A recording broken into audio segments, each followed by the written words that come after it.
So before I even do the notes, let's go back to the kids that were not here. And what we did in class, we did two activities. Here's my little bag. This is a bag. And here's my second bag. Okay. And what we had inside the bag was we had 3 red chips. We had 5 blue.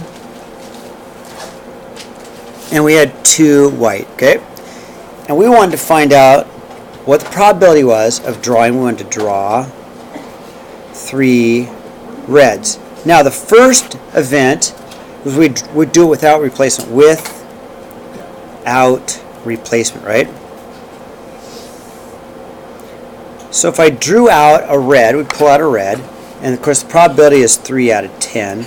But if I drew out a red, it changes the bag, right? So then pull out the red and set it aside. There's my red chip.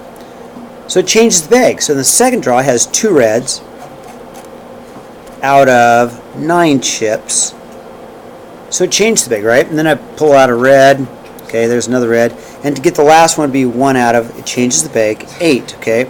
Now, these are going to be definitely dependent events because the second drawing was dependent on the first drawing, and the third drawing was dependent on the first and second drawing. So this is definitely a dependent event.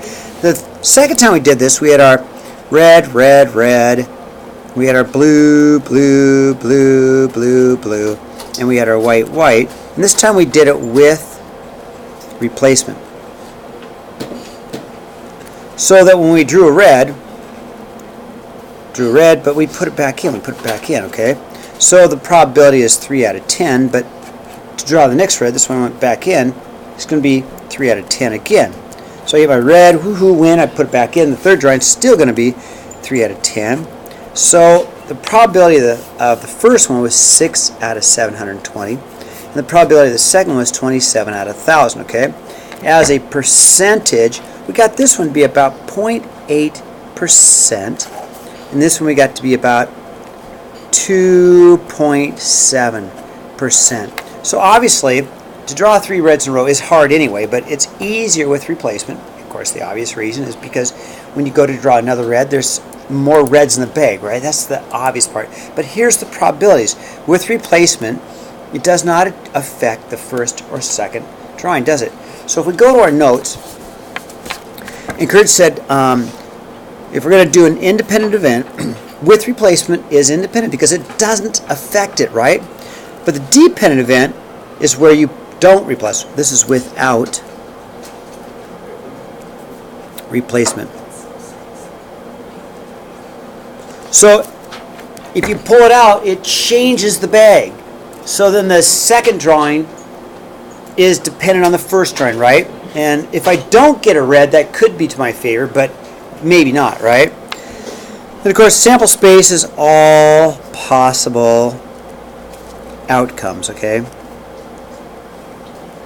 And in this case, how many outcomes are there? Well, there were 5 blue, right? There were 3 red, and there were 2 white, which means there's a possible 30 possible outcomes. Does that make sense? We had 5 blue, we had 3 red, and we had 2 white. So as far as all the combinations of drawing any 3, there's 30 possible outcomes, all right? That's our sample space, okay? Now, sample 1. Oh, a bag contains 3 red marbles and 5 blue marbles. This is going to be easy, right? 1 marble is chosen at random, then replaced. A second marble is drawn, okay? So what's the probability of red, then blue? Well, let's think about what's in the bag, right? So the first one, there are 3 red out of a total of 8 in the bag, right? You guys agree with that? Okay, I pull a red out. Hoo-hoo, I win, but I put it back into the bag, right? Now I want to pull a blue. Okay, so if I pull a blue, there's how many blues? 5 out of 8, because there's still 8 marbles in there because I put that one back into the bag, right? 15 out of 64, okay? Those are independent events because the first draw did not affect the second draw. Doesn't that seem easy? Okay, I don't think probability is hard if you just do the experiment, right? Okay, guys, return the page. Okay.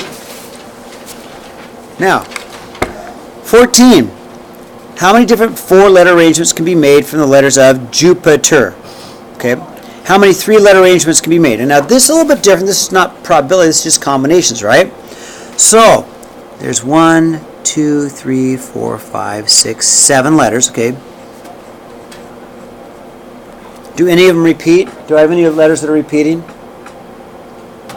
No letters repeat, right? So if no letters repeat, then they can be put in lots of different orders. So one way to do this is this 7p, is it 4? 3. There you go. 7p3, okay? This is the mathematical way to do it, okay? Now I'm going to do it a lot easier. I just want to show you this. 4 letters. Oh, is it 4? How many 3-letter arrangements can be made? Okay, so it is 3, right? Oh, you start with 4 and then you do 3. How many different 4-letter arrangements can be made? Oh, I'm sorry. You guys are right and I'm wrong. Okay, there's the first one. And the second one would be P73, right? Thank you, thank you, thank you. So our calculator can do this, but I'm going to show you both, okay? You go 7, go to math, probability, right?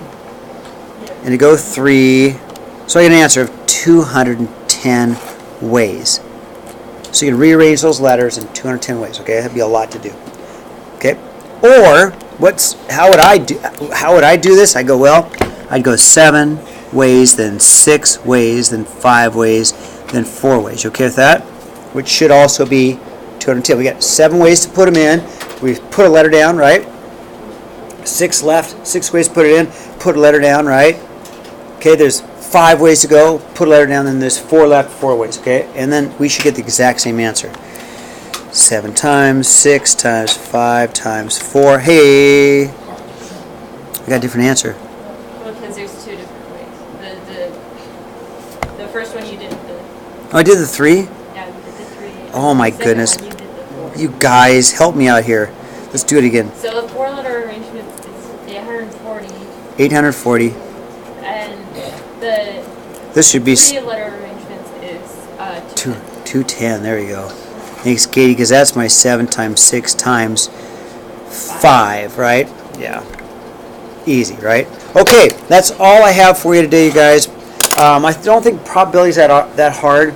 Just remember, though, if it's with replacement, it changes it, right? Okay. Have I confused you, or am I okay? I don't need those, no.